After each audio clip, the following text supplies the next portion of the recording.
QI Gothic special. It's a dark and stormy night, and 4 contestants are sat in my cave. The ghostly Jimmy Carr. The gruesome Jack D. The ghoulish Sue Perkins. And the gibbering Alan Davis.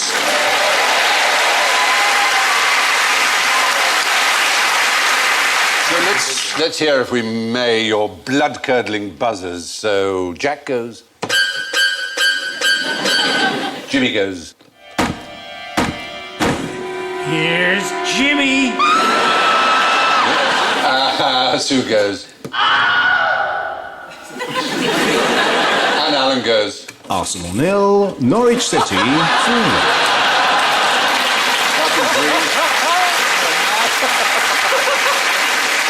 Well, now here's something Gothic that starts with a G. What would you call it? Oh, gargoyle. Here's I Jimmy. think you were first there. It's not a gargoyle. It is. Yeah. No, it isn't. Well, it is, though. Picture up there, that is a gargoyle. No, a gargoyle is a special thing. It's a particular thing. What's special about a gargoyle? It's not a gargoyle because you can't pour milk out of it. You are. Well, milk is perhaps an unusual use of gargoyle, but... It is, isn't that what the little jugs are?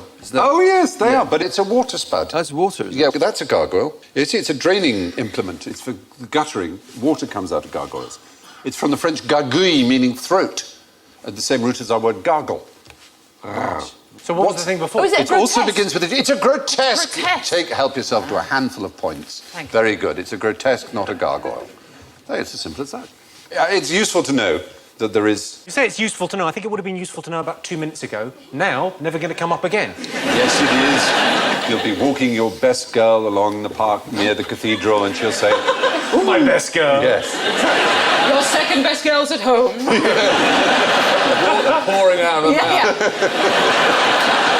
Anyway, the point is gargoyles spout water. The ones that don't are just grotesque. Now, what is Gothic about the Goths? Yes. The Goths were an ancient German tribe, I think, who wore crushed velvet and very, very thin drainpipe trousers and spat in shopping centres. And Goths have carried on that tradition to this day. We're a rampaging army of horny-headed warriors. Yes, and actually you should have some points because, oddly enough, people think of the Goths as German, but they were originally Scandinavian. And you look Scandinavian, well, you know, from that Glaswegian, area. Scandinavian? Norwegian Scandinavians. They sound dangerous. They came from Sweden. Scandinavia, and they defeated the Vandals, who were a group of Germans, which is where we get our word Hang Vandal around from. bus shelters. Yeah, exactly. And so I think you are, oddly enough, the most Gothic of the Goths, because the point is Gothic has been used to mean all kinds of things. What kind of things can you think of that are applied to Gothic? Cathedrals. Cathedrals, why are they called Gothic? Well, is it anything that isn't classic? Yes, it was an insult, is the point. In Renaissance Italy, they called them Gothic to mean barbarian, because they were conceived to be the people who destroyed Rome and therefore destroyed civilization. So Gothic was a huge insult. So there was Gothic architecture. What else was called literature. Gothic? Gothic literature. That's where you start to get Gothic in terms of the macabre, isn't it? Yes, and a sort of Byronesque sort of anti-hero, maybe. Yeah. The bad monks and women who always fainted and slightly lesed it up. Yes. a bit. Bad Monks is a great idea for a book. Well, they've done that. haven't Monk they? Lewis, Da Vinci Mad- Code Yeah. was that. Oh, yeah. They should have called it that. Bad Monks. bad I'd go and see old that. It's a film about some bad monks. These monks are turned nasty. Let's keep It's now trying stuck anyway. to my head. Yeah, I would take it off. Thank you. Oh. And what other forms of Gothic are there? Does Carpenter Gothic mean anything to you? Carpenter Gothic. Carpenter That Gothic. it was an interesting phase in their recording career, where because she was quite skinny anyway, and she had the mascara. It looked good. No, Carpenter Gothic. Was it a death-obsessed Geppetto? Oh, that's American Gothic, isn't it? That's right. Bye. No, I thought it was Norman Rockwell, but it isn't. No, it's not wrong. It's Grant somebody. Grant is right. Grant Wood. Grant Wood, Wood. his name was. Sounds like a porn star. Yeah, and that is... That's I right. grant wood. Thank you. Whoa! And that is the actual building there in Eldon, Iowa. Looks better in the painting, really, doesn't it? Yes, a little dilapidated. How they got Gothic from that? What's Gothic about it? And that pointed ecclesiastical style window is it's a Gothic arch. It's a bit of a lame effort, isn't it? Considering the trouble we went to over here, I the know. Americans think they can put a window like that in and call it Gothic. Lazy Gothic. Lazy Call it. Half-assed Gothic. Couldn't be bothered to do it properly Gothic. Just so it fits under the roof, really, isn't it? Yes.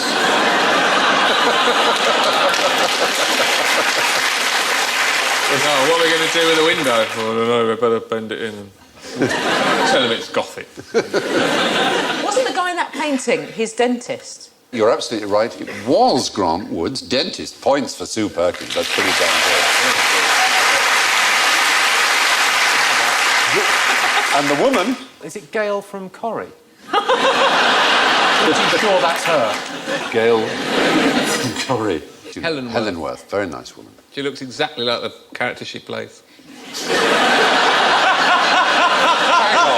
Very talented.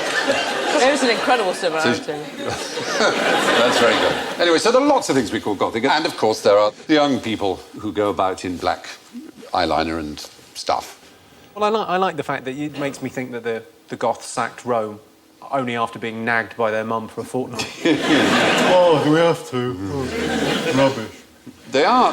Goths, I like Goths. I have to say I like Yeah, Goths. they're emotional and soulful. aren't Now, if they're emotional, they're actually Emos. emos, aren't they? You don't get those two mixed up. Emos. they? I love an emo. I was a goth for a while. Were you? I was asked to leave because I was just too miserable.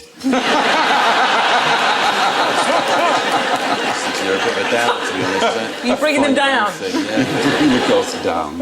I was an emu for a while. When did the hand come out? What is the difference between an emo and a goth? I've missed that. One's a flightless bird,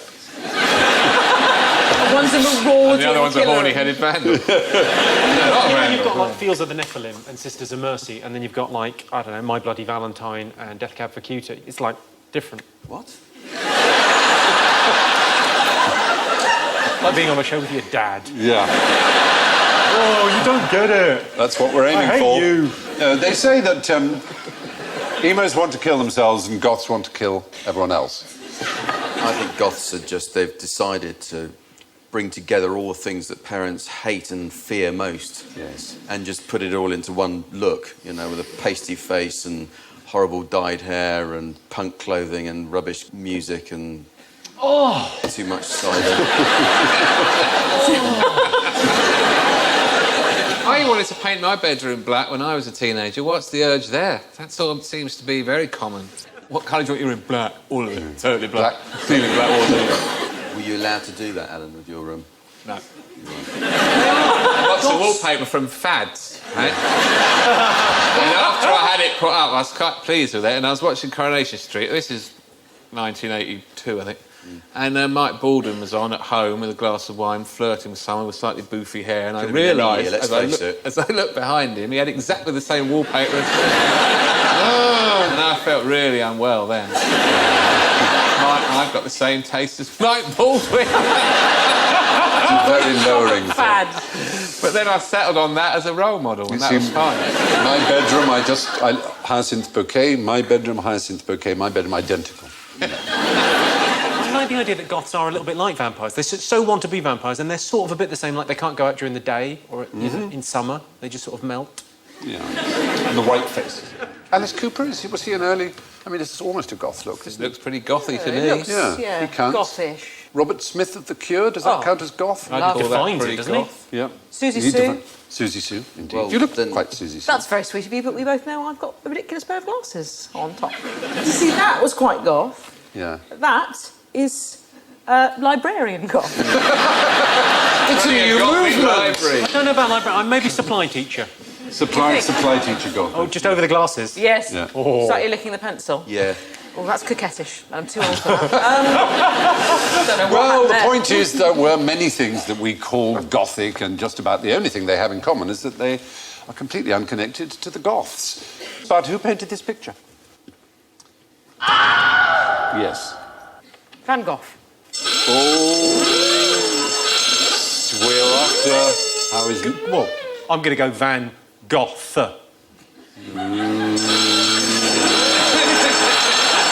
Called Van Gogh. Van Gogh. Van Gogh? Van Gogh. Oh, Here's Jimmy. Cézanne.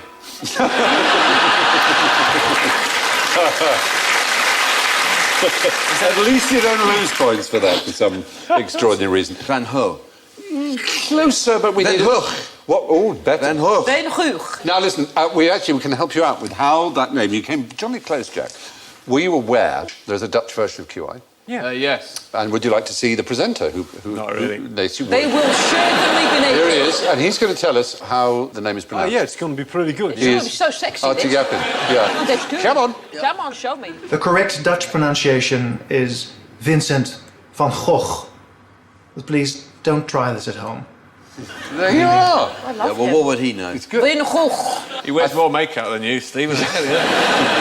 I think you ought to be quite polite because he's actually in the audience. Oh. Arthur Yappin, there he is. Hey. Hello. Thank you.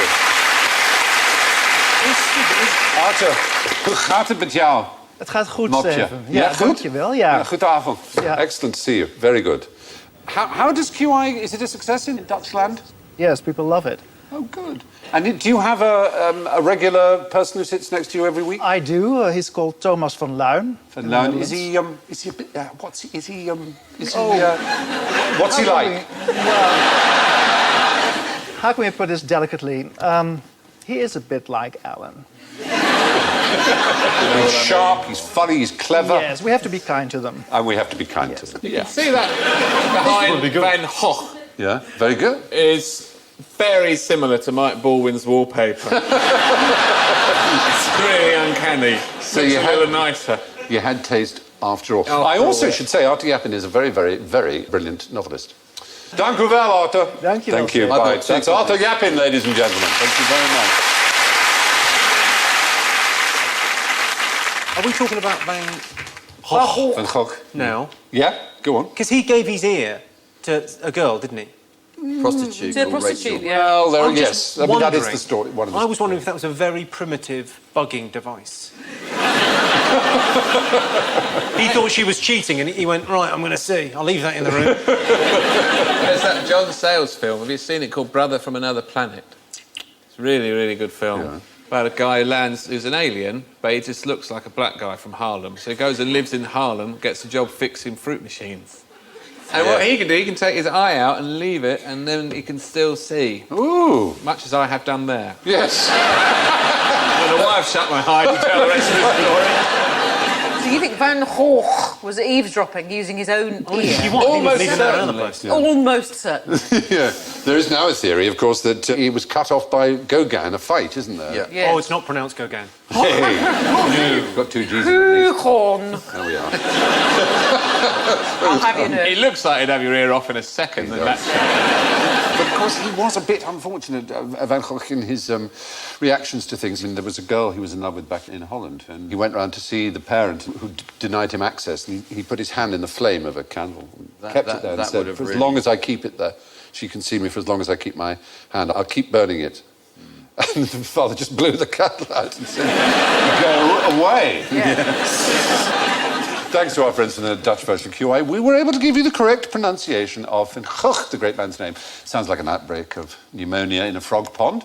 But speaking of these kinds of infectious issue, Alan, you're a zombie. You bite Jimmy. Jimmy, you're now a zombie. You bite Jack. Jack bites Mel, and so on. Sue. Right?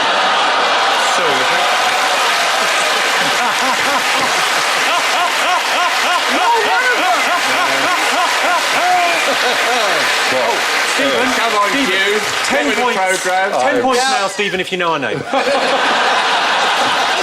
that warm personal touch that you get when you come on this show. Get the conveyor belt, come on. I'm so ashamed. Oh, Sue, I'm No one so... noticed Hugh.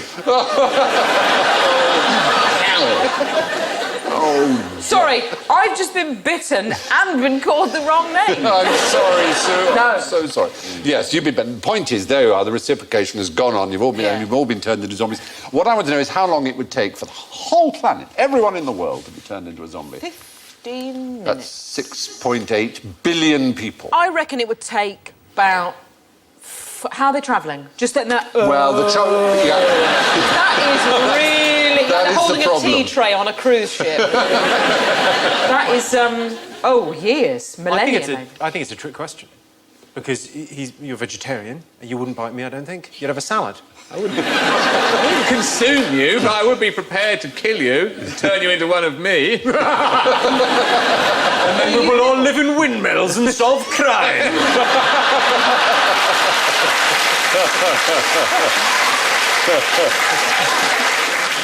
Well, I look like the character. you do, actually. Not actually. It is, Whereas Mel looks nothing like herself. You don't, Mel, I have to say. No, You look like the other one, if anything. I know, the other one. I can't remember her name. Yeah, go on. Zombies. Yeah. I don't know how long it would take. 32. But they're all 64. biting one. So it multiplies out. It's an exponential growth, that's the yes. point. Although it's 6.8 billion. Isn't 3 there that days. great thing that they did, the Chinese emperor did 3 something hours. with a Yes, no. chessboard? Yeah. He did a thing with a chessboard where some guy said to him, you pay me 1 grain of rice for the first day, and 2 for the second day, and then 4, and then 8. And the guy said, oh, no problem at all, that doesn't sound like very much at all. And then by the end of the chessboard, it's all the rice in the world. It's more than all the rice in the world. It's way more than all the rice in the world. It's a staggering amount. It's 64 squares. It's 8 by 8. I'll tell you how many it is. I'm going to have to read it because it's not the kind of number you can easily memorise. It's 18 quintillion, 446 quadrillion, 744 trillion, 73 billion, 709 million, 551,615 grains, which is what the whole world could possibly produce in 80 years if all arable land was converted. So if that's 64, I reckon 30 days. But it's Zombies. not bad. 38 days is it? 38 days. days for a full infection rate. Do you know what this kind of progression is called when things like that? It's called a geometrical progression, as opposed to an arithmetic progression. But if it was really happening in real life, you wouldn't care what it was called. You'd just Yeah, bloody right. run, wouldn't you? The zombie thing, Yeah, tell me I about- think zombie is a Haitian word. You're wrong. Oh, But it's associated with Haiti. I think it's voodoo, isn't it? Yes, but voodoo originated in... Haiti. Croydon. Whitby. What is Haiti? It's a Caribbean island peopled by Oh, so African. African thing. people, West African. So don't zombies actually exist in Haiti? I read some, probably nonsense, but that they get their venom from a puffer fish and they give it to Yes. people and it makes them kind of appear like, oh, I think he's dead, because they kind of go into a bit of a coma and then they wake up and they're very susceptible and they're like real zombies, and that's where the zombie thing comes from. You're very right. There was an ethnobotanist called Wade Davis in the 80s who discovered what he thought. It's his theory. It's not universally accepted that the pufferfish poison was being used to create a sort of zombie trance, a death-like trance, yeah. But it comes from Nzamba, the West African word. Well, the point is, going back to the idea of Alan zombieing, due to the power of exponential growth, it would take just over a month for everyone in the world to be like Alan. I think that's worth doing. I'd love to see that day.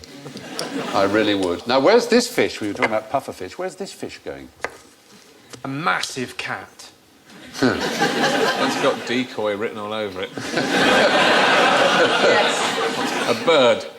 We're in Ghana. Accra, in fact. Can you see a line along the fish? Can you see Yeah, what's that's the lid. That's where That's the the guy cockpit. gets in who power. It's a little mini sub. What did you say? Cockpit. Oh, I thought you said coffin. It's not. No. It's a coffin. Somebody In wanted to Accra, do there's a that. tradition You get of buried in a thing with a painted face on the front. whatever you like. It can be a mobile phone. It can be a Bible. It's very common. Was he cremated or grilled? Can you have a floating one with a dome top, so just your head's bobbing on the wall? You can have an aeroplane. You can have a car. Yes. you Oh, can that's have- wrong. Do you think? Well, It's just think- one final chance to be a bloody nuisance to everyone, isn't it? I want to be buried in a 15-foot fish. Oh, do you? Great. Look, there's a big shoe. That's I going like to the be big easy to shoe. achieve. You've always been a pain when you're alive, and now you're dead. You're even worse. What about the red hot chili pepper in the background? Oh my Giant God. shoe up the back. Do you think I've actually... only buried a pair of Oxfords. A pair, mind. Oh, they cost $400, you know, at least, and that can be a year's wages. What a in waste Ghana. of money. A year's wages. Well, you're not going to need it once you're gone. No, that's true, but you're clearly not taken by it, Jack. You're angry at this idea. Let's maybe cross that. You know. I don't think there should be fun in death. If you can't be convenient when you're dead, then, you know, you might as well forget about it. It's actually quite a recent tradition. It's only about 50 years old. I should imagine it is. They've had better things to spend their money on, haven't they? Like food. Oh, Lord. Anyway. There's a tiny little fish up on the back shelf right at the top there. Is that because you put your cat in or something? Oh dear, it's a rather sad thought. Maybe it's just a model to suggest. I don't like to How think quickly otherwise. does he knock these up? I'm just thinking, when do they... Because that must be quite depressing. Well, it's a lot Because of they come work. to you and they go, there's good news and bad news. Yeah. The bad news is, you're not going to make it. Yeah. Here's a brochure. Yeah. Pick your favourite. Yeah, absolutely. I was once in a graveyard with my little brother, just walking through it, and he You can't begin a story, I was once in a grave. Oh, walking through a graveyard. Quite nonchalant. Yeah. And you know the kind of old gravestones with the little curly bits at the top? Yes. And he thought that that's where chefs were buried. Oh, well, funnily enough, you know, we're going to do a question now about graveyards, I think. If you saw a graveyard like this, what would it tell you? That signifies... Yes, it does. Decapitation. That... No? He... Looks a bit old and derelict and disused and no, not using it anymore or No, something. it's brand new like that. A column... Deliberately built. Was Yeah. it that distressed look that Kirsty Allsop keeps going on about? On Yes, there's an element of that. Is it like died young or something? Yes, It's like- life cut short. It's a symbol of life being cut short. You have a I column... always thought they were just... No, it's deliberate. There's a lot of symbology going on in graveyards. I bet people have fixed those. I bet local that councils might have been be in there and true. gone, well, this needs redoing. It's a disgrace. Well, it might be true. That's a horrible thought, isn't it? So that's an untimely death. That's like a lightning strike through the... Yeah, a life cut short, literally that. There must be an age at which they died where they went, actually, that is fair enough, that'll do. There's a broken chain, which symbolises, Messy divorce. well, a loss in the family, it Goth. seems. A loss in the family? Well, everyone's death is a loss in the family. Isn't Apples. it? Greengrocer? Sin. They represent sin. Sin. So fallen women would have apples. Fallen women might have an apple. Why would scientists be interested in litching, particularly in graveyards, on tombstones? It's a pollution indicator, isn't it? All that moss. Very good. You're absolutely right. And why is it particularly useful in graveyards? It absorbs pollutants like heavy metals, cadmium, and things like that. Well, you've got the dates on the gravestone. Very good. That's You one know reason, so you know how much of it exactly. there is. Yeah. And also because they tend not to spray graveyards with chemicals. It's considered disrespectful to spray them with, pesticides. So that's good on the grave. Well done, everybody. And what's the best way to ensure that your family never forgets you after you're gone? Oh, Haunting. Haunting is a good way, yeah. Insists on being buried in an exact replica of your house Yes. that they have to pay for and therefore sell the house they live in to You're still angry, huh? finance it. Yeah. Being stuffed. Well, yes, being stuffed. Now, Preserved in some way. there's a very extreme example of Leaning that. on the mantelpiece. With a pipe. Just slightly in front of the television so they can't see it. one arm. Jesus. There was an artist called Hananucha Masakichi. Oh, yeah. Have you heard of him? he's bloody good. He's excellent. He's Japanese, and in the mid-1880s he was diagnosed with tuberculosis and knew he was going to die. So he made a statue of himself so lifelike and so realistic. When he stood next to it, people couldn't tell which was which, apparently. He handcrafted glass eyes and then bored a tiny individual hole for every pore of his body, and then took the hairs from every pore of his own body and put them into the other pores. He pulled out all his own fingernails and put them in like that, yeah.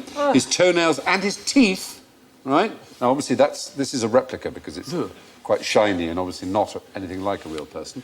Can you imagine if he'd done all that and someone had gone, actually, it doesn't look that much like you, and you're left with No teeth, Yeah. no nails. He pulled his own teeth out while he was still alive. He wanted it to be absolutely real. It's not. But sure, who was it for? Gunther von Hagen. His girlfriend and his family. Imagine he'd done it, taken his eyes out at an early stage and realised what a stupid mistake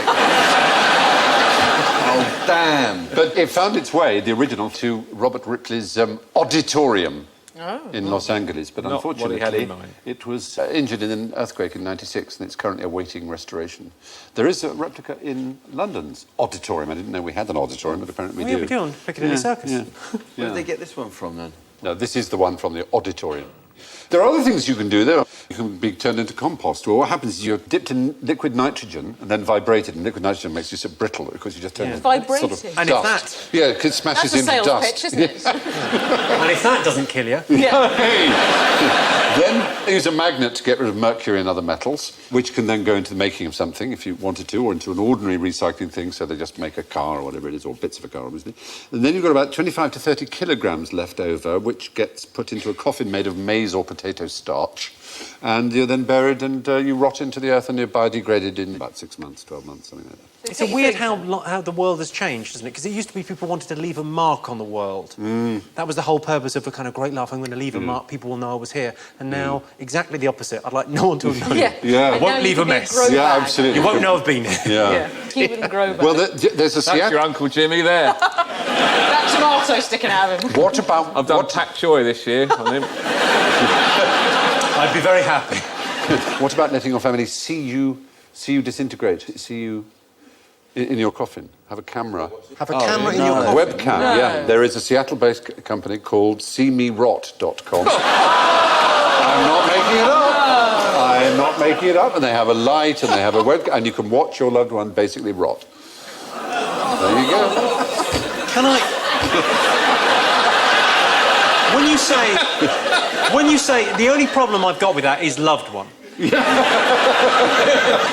Their slogan, being dead and buried, doesn't mean you can't have friends over. But it's buried underneath. Imagine if you were watching the webcam, just watching and watching and watching, and then suddenly it went... You would be so freaked out by that, wouldn't you? You know, they used to bury people, and sometimes they'd be scratching on the coffin lid and all that. Because they were in a coma and then they woke up. Yeah. Nowadays, they should just give you a mobile. Yes, I think that does happen. People do. There are a lot of people who are really afraid of being buried alive. I'm quite afraid of it. Now you mention it. Honestly, what I mean is they have a real... Don't bother me. They're obsessed by it. Whatever, bring it on. I prefer it not to happen, but I have to say I don't think about it. You have a mobile. There are people who really think about it and plan against it. I get frustrated enough if I can't get signal if I'm in a hotel. Oh. I mean, that You'd be annoyed if your battery had run out. 6 feet under, you've got no chance. Because also, you make that call, but only after checking your emails. Oh, I better get out of this coffin. I'll just check if I've got... Oh, the battery's gone. Now, perhaps the most macabre posthumous gift, as I say, was that Japanese chap there, Hananucha Masakichi, which he constructed entirely out of his own body parts. But tell me about the vampire squid from hell. What do you know about that? What's scary about it? Is that it going through your digestive system and the havoc it wreaks? It does look a bit like one of I those... have had a meal like that in Spain. When you say it's from hell, it's actually quite nice, and it didn't fit in hell, so it came back. Its name is Vampiroteuthis infernalis. It has the biggest eyes of any animal relative to its head. If the equivalent in a human, it would be the eyes of a foot wide. It would be Natalie Imbruglia. And yeah, if you like. And there one is. They're rather ugly, I have to say. They're not the I think prettiest she's all things. right. You like that, do you? Oh, there it My is. God, that's hideous. It sort of looks like an organ of some kind, doesn't it? An It's impression rather... of a baked potato at the moment. Yeah. And they live in the dark, so they don't... They live really deep. They're the big eyes, you can see. Oh, yes. There's a tendril that comes out, which That's off-putting. They are so deep. They're so deep that their defence is not ink, which would be no good because the water's so dark down there. It's jets of bioluminescent, little, countless bright blue orbs that dazzle anyone who tries to attack them, and in the dazzle they escape. Their defence is to dazzle. Yeah. Showtime! Not... Ta-da! It's the John Barrowman of deep sea.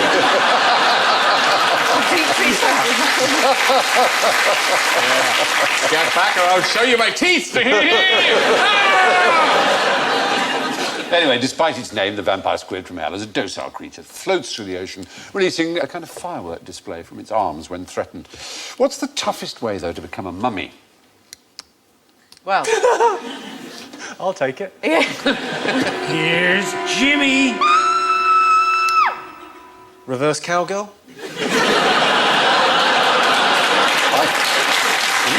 Now, they understand that. You're going to have to explain it to me. What is the Shall I reverse do it? I'm going to need a Drawing. volunteer from the audience. If you were having sex with me... Yeah. Or Mel. Or Mel. Yeah. So you're having sex with Mel, and you're lying down Yes. on your back, Yeah. and Mel is... I can't use her name in that stuff. She's Jordan. sitting on top of you, but looking away. Reverse cowgirl. Oh. I find they're much happier without looking away from me. That, however, Especially if they can see out the window. It's like a budgie. Wow. And She could be reading a book or watching telly. She can do what she likes. She can see the telly or outdoors. She don't mind. that's wonderful. Yeah. It's catch-up time for women, So basically. she's doing Sudoku or whatever. Yes, whatever you need to do. You just... Yes, you're thinking of making babies, aren't you? That sort of mummy, I realise now as well. Yeah. Can you turn yourself into a mummy? That's the point. Probably. Yeah, you could, couldn't you? Probably wrap yourself up in... Mummify Well, haven't you got yourself. to take your liver out through your nose? That's what they used to do, isn't it? They used to take the Brains, organs out through the mouth and nose. Well, the brain they would take out through the nose. They'd agitate it with hooks so that it turned into a liquid mush and then... Oh! Yeah, I know. Worse than being buried alive? Or... and then after that, they would kill them. Yeah, wow. But the Soku Shinbutsu were members of an obscure Buddhist sect who, in Japan, used to practice the rather macabre idea of self-mummification. This is what they'd do. It's quite complicated. It's really interesting. See if you'd do this. For 1,000 days, right, a priest would eat nuts and seeds while taking part in vigorous physical activity so that he had no body fat. He'd then only eat bark and roots for another 1,000 days and then drink a poisonous tea made from the sap of the urushi tree that caused him to vomit and lose bodily fluids. Then he would lock himself into a tiny stone tomb with an air tube and a bell, and he'd sit in the lotus position, and every day he'd ring his bell to show that he was alive. And when the bell stopped, the tube was removed and the tomb was sealed, and then other monks in the temple waited for another 1,000 days and then opened the tomb, and if the monk had succeeded in preserving his body in his death, he would be considered to have achieved the state of a truly enlightened Buddha. Who If made he up hadn't, that game? Buddhists. You know, have you... It's just a terrible photo of him. If I was going to get all that trouble, I'd have a decent photo taken of me. I like this because, I mean, a lot of people get away with thinking that Buddha is like the sane religion. Buddhists are normal and decent, but even Buddhism has weirdery beyond belief, really, I'm afraid. Yeah. They don't do it like that anymore, obviously, do they? No, it's now an illegal form of suicide. They have a webcam now, don't they? As a form of suicide, though, I think that should be promoted because, if you jump off something high and land, it's all over very quickly. You've not been able to think it through. With that, you can sort of change your mind. You go, do you know what? I fancy a drink. After about 900 days, you go, pizza wouldn't go amiss. But if you open it after 1,000 days and he hasn't turned into a mummy, would you say, "That's it, I told you he had a Twix"? Anyway, yes, members of an obscure Buddhist sect in Japan went through an extremely rigorous process of self-mummification until the practice was stopped in the 19th century. In the 1960s, two-thirds of the Americans who accidentally lost a limb, of all Americans, two-thirds of them came from one town in Florida. Why? Well, because that enormous thing dropped on their legs. It's the enormous donut from outer space took their legs.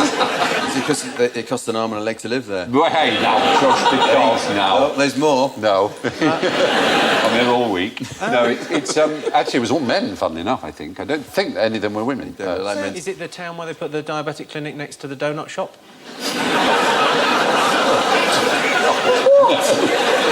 Yes, it does. Is it the town where the helicopter pad was next to the taxi rank? No, An unnatural amount Sharks. of... not sharks, no. This is self-harm we're talking about. Oh, amputee wannabes. I think I've made that sound disrespectful. Amputee Wannabes. Is it like it's new on ITV2, you are going to love it, I'm presenting. Yeah. Welcome to Amputee Wannabe. So, No, it's not that form of dysmorphia. It's self-harm for another reason. To avoid the draft, is it? No, but it is for gain. Insurance. Insurance is the right answer. Insurance it is. It's from... when you said avoid the draft, I thought what a cardigan would have been an easy. My legs are freezing. Hang them off. Really? So you put your jumper on and then wrap your arms around your neck. But they did do a lot. They Silly. sawed them off. It was just became a fever of it. More than 50 occurrences with a town of a population of 500. Most of the limbs were shot off at close range with hunting rifles. Triggers pulled unexpectedly as victims climbed fences, guns misfiring. These were the claims they made. All the mishaps involved men, yeah. Somehow they would always shoot off the parts they seemed to need least, said the insurance claims investigators. Your left hand. Yeah, the left hand at work, a man whose foot while protecting chickens, lost a hand while trying to shoot a hawk, a man who lost 2 limbs in an accident involving a rifle and a tractor. But now the time has come to see what skeletons are lurking in our closet of general ignorance, so skeletal finger bones on buzzers, if you please. What does this tell you? Yeah. That's your heartbeat, isn't it? Ah, but this... Well, that tells you you're dead. Oh, Jackie, Jackie, baby. You've fallen into another trap. No, it's flatlining, it's called, as you probably know. And in films, it tends to mean you're dead. But in real life, if you died, you wouldn't get that. So why do they panic when that comes up? Well, because it tells you that in real life, that would only happen if you tripped on a cable and pulled it out. But hey, well, he could be right then, because someone could have died. They tripped on the cable. Yeah, but it doesn't tell you that they're dead. It tells you the cable's missing. Then you would find out. Similarly, the defibrillators you use like that, what do you use those for? To start the heart up again when it stops, or... Oh, I use them for making paninis. They're paddles, don't they, to get the heart working again? It's for an arrhythmia, to get it in. It's not to start a heart that stopped. Although, again, in movies, that's what it's used for. It's no wonder I failed my finals, really. It is probably as well for the world, though. Anyway, if an ECG monitor goes completely flat, it probably means that somebody's tripped over the cable. After the Vietnam War, who was buried in the tomb of the unknown warrior or soldier? We don't know. I think all of them are anonymous, deliberately. Sure, the whole nature of this show will mean that the unknown soldier, it'll be he wasn't a soldier, they knew him, and he wasn't dead. He wasn't dead. Yeah, the unknown soldier was actually buried in a replica of a large red chili somewhere in Ghana. Was he an unknown soldier when he was still alive as well? But he kept turning up and everyone said, "Howdy, how you doing?" He seems keen to join in. I don't know who he is. That unknown soldier, he died. Oh, let's bury him. No, what happened in the case of the Vietnam War was that there was an unknown soldier buried there, but there was a particular family who thought they heard that the unknown soldier had died in a helicopter crash, but they thought their own son had died in the same helicopter crash. And so in the 1990s, they persuaded the American government to do a DNA test on the unknown soldier, and it was indeed their son. So the remains were returned. So since then, it's been empty. It's unlikely there'll be another unknown soldier, because all American soldiers certainly are DNA profiled, and British ones too, so that they will always be known. That's a happy ending, isn't it? Yeah, I'll But the original unknown soldier, do you know when this was, the first time it was done? Was it after the First World War? It was after the First World War. It was done in the year 1920, simultaneously in France and Britain. In Britain, there were 4 unknown soldiers, and a general pointed at one body, and that became the unknown soldier, who was honoured, it's rather wonderful this, with a state funeral in Westminster Abbey with full military honours, entombed with a medieval crusader sword from the Royal Collection, in the presence of a guard made up of 100 VCs. And the guests of honour were 100 women, each of whom had lost her husband and all her sons in the war. That is so amazing, isn't it? An amazing ceremony. And the cenotaph is actually a memorial to the unknown soldier, yes, isn't it? It is. That's right. What it so is. I mean, it's a kind of Was it way. designed by Lutyens, wasn't it? Yes, I believe. Yes. Very good. I think you must have points. Oh, I think hope so. Make up for the rather large collection of negative points you've been building up. That's a very funny round, I think. Well, no, it was. It'd be interesting to see if we can pick it up from there. Yeah, but it was quite interesting, if not quite funny, and I think worth it. I mean, just amazing. I thought that story of that service. Anyway, moving on. Where does the saying "saved by the bell" come from? No? Yay. Oh, no, I know what's going to happen now. It's going to be... I'm going to get the klaxon for this. Is it boxing? Is it a boxing reference? Yes. No. Yay! Well done. We thought... it is actually... Because there's this where the bell's going to go off. Don't do it. Don't Don't do it. He's going to lead you. Because it's going back to being buried alive.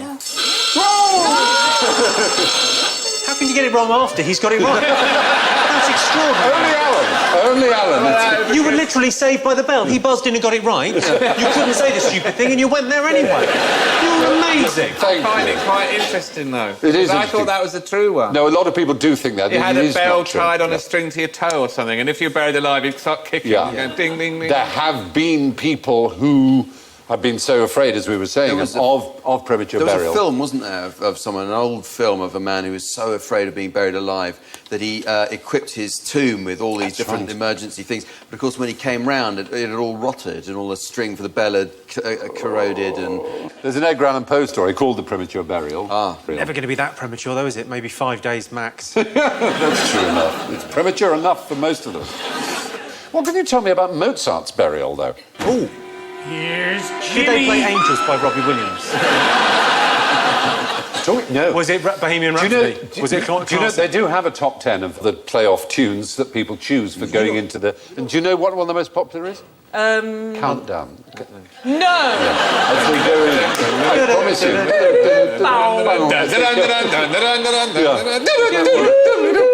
There's a quite interesting fact about this. One of the most popular ones, because it's one of the most popular songs, is Bohemian Rhapsody by Queen. Yeah. And the next track on their best of, if you bring the CD of the best of to play, is Another One Bites the Dust. Oh, very good. You've got to be really quite quick. Yes, you have.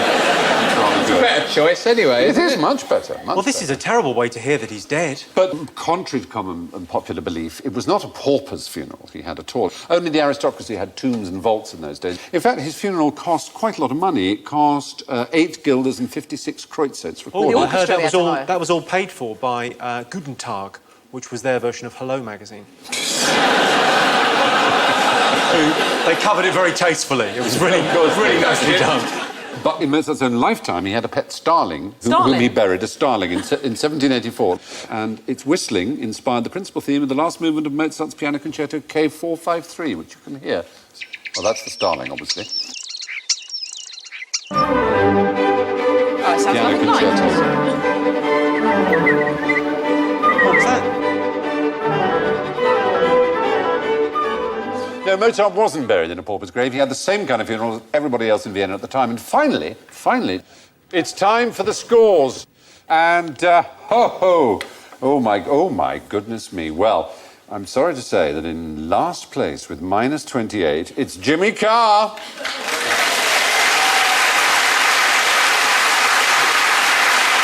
A little better with minus 26, Sue Perkins.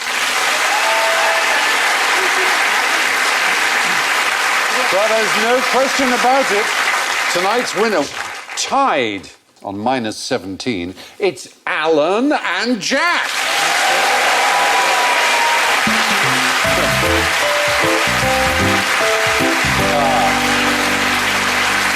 So, before the show breathes its last, I've just got enough time to thank Jimmy, Jack, Sue and Alan, and I leave you with the following boo-boo from baseball great Yogi Berra. You should always go to other people's funerals, he said, otherwise they won't come to yours. Thank you and good night.